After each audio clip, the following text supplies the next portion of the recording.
We're on a quest to find the world's best new music and to honor and promote independent artists like you. We hope you'll submit your music and become part of our competition. You'll find the entry form at www.globalmusicawards.com. Phil, thank you very much. My pleasure. Appreciate it. Yeah. So you're a musician. I am. And you know a lot about social media. Yes. So, tell me about your music.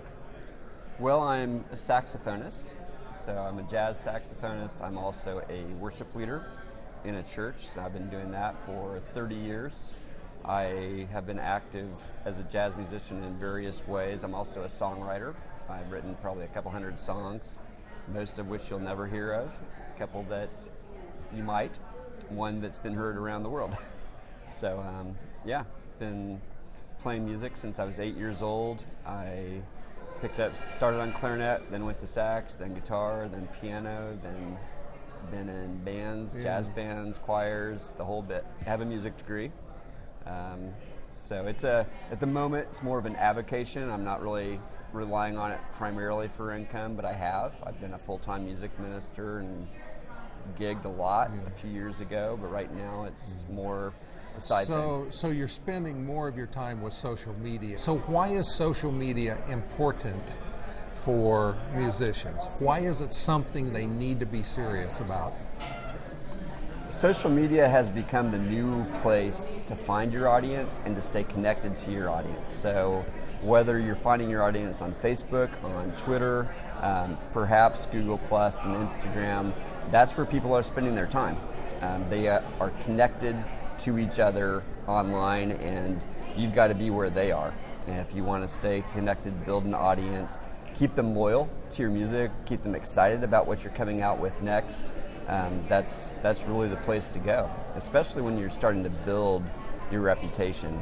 You know, it's the place people go between your gigs. You know, most people are not going to come hear you, even if you're playing five nights a week. They're not going to come every night. But if you feed them stuff that they really enjoy, which you can do through social media, then they're going to keep remembering you and be excited about it when you have something coming out, because they'll be in the habit of sharing things. And if you show love to others, you know, musicians who are not just about themselves, but share interesting information and speak about other musicians that they love, are far more likely to build a large audience. Yeah. So it's about attracting new fans, and as importantly, or maybe even more importantly, it's about reinforcing and keeping in touch with your fans, so that when you announce concerts, they will get that information. And selling albums, and right? Yeah, loyal fans are your best friends. You know, they are the ones that you need to invest in and empower them to share your message, to invite their friends to your events, and also to join your list. All right, so let's talk about the mechanics. You can't communicate unless you have emails, or you're somehow asking people to like you on Facebook or follow you on Twitter. Are those the two key items still? I would think for a musician, Facebook and Twitter, possibly Instagram. You know, visuals are very important. Even though we're obviously in an audio space, videos and visual images are critical. That's what makes you stand out in all the stream of stuff that's out there. That people are far more likely to share a visual image than they are just a quote. If you include something audio with it, you know, a sample of a song or a snippet of a song, hey, I'm in the studio and here's a little taste of what we're working on right now. People dig that kind of stuff and they'll share it.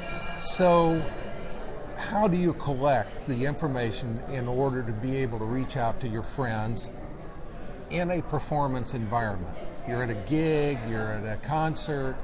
What do you tell people to do to move them to action, to follow you, like you, or give you their email so you can keep in touch with them? You know, incentives. You need to tell them what the benefits are of following you, what kinds of things you're going to provide. So let's say it's your Facebook page and you want someone to like your Facebook page. Well, what are you going to give me? What kinds of information can I find on your page, and will I see from you, assuming it gets to me? You know, that's the challenge on Facebook, right? Is will our fans even see it? But assuming they see it, what are they going to get that they really want? But then also, you can have contests. You say, like us, and you'll have a chance to win our next album.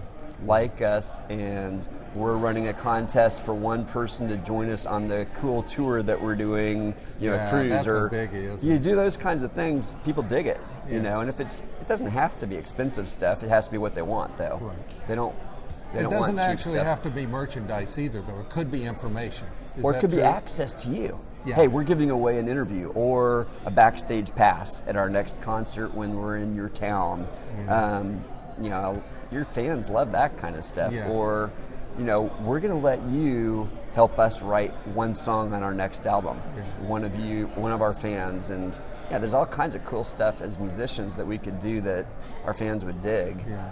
So, How important would it be to you as a musician to have an email list and work that email list? that is your gold mine, because Facebook, let's face it, right now it's about 6 to 16% of people see anything that you post. Twitter, that's a constant stream. There's things you can do to, raise the chances of people seeing it, but you don't know that they're going to see it there.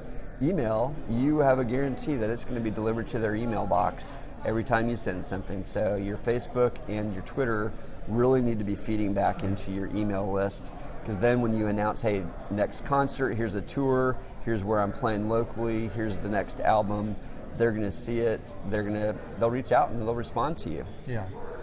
I personally think that with taste, one can be pretty forceful from the stage, saying, "Hey, we hope that you will follow us on Facebook and Absolutely. Like us on Facebook, follow us on Twitter, and Well, and a lot of musicians or fans in the music environment, if you're doing a concert, they'll take out their phone if you give them a reason, or if you use things like SMSS, if you want them on your email list, say, hey, text this number to get added to our email list, and one person's going to get selected for prize X. Right now, you can do it in the concert if it's a concert. You actually can do it if a card is passed out when they come in the concert that has your Twitter information on it. You can say, take out your smartphone, do a little clip of this and tweet it out right now. Yeah, or if you've got the ability to display graphics like a screen, you could just be having that running, depending on what your setting is, how big your concert is. There's lots of creative ways to say, tweet it, follow us on Facebook, and post a message, or send a text message, something that's really easy, knowing your audience. If you're attracting 20-year-olds versus 60-year-olds, depending on your music style, obviously you need to cater your methods. But everyone almost is on email now, and that really is something you own, and I would highly recommend every musician not just rely on Facebook. It's cool to post, hey, we're going to be performing at Bar X this Friday night, but you don't know that they saw it. The interesting thing about Facebook and us at Global Music Awards, Facebook is a big referral tool. In other words, when people come to our website, where do they come from? Very often they come from Facebook, even though it doesn't feel like Facebook is giving us a lot of exposure with posts. Somehow it's a big traffic item. I don't know that I understand it. I just know that it's important to be on Facebook, have a high quality look with good photos and good audio, and somehow nice things happen. Well, one of the things on your website that's actually very critical is those little widgets that you can stick on there that says all of these people like this page also.